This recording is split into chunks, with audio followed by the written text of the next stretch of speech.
সবাই মিশো থেকে আনে, তো আমিও আমিও মিশো থেকে কিছু অর্ডার দিতে এসছে।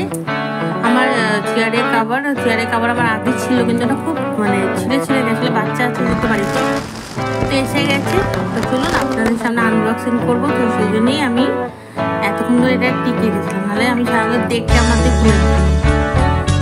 এত কমে এত ভালো একটা প্রোডাক্ট গেছে, মানে এত ভালো কোয়ালিটি, কাপড়ের কোয়ালিটি প্লাস এই যে রাবারগুলো থাকে না চেয়ারের সাইডে, রাবারগুলো খুব ভালো। কালারটা সত্যি মানে আমি এত সুন্দর কালার আছে আমি ভাবতে পারিনি, যদি আমি ফিটিংস হয়েছে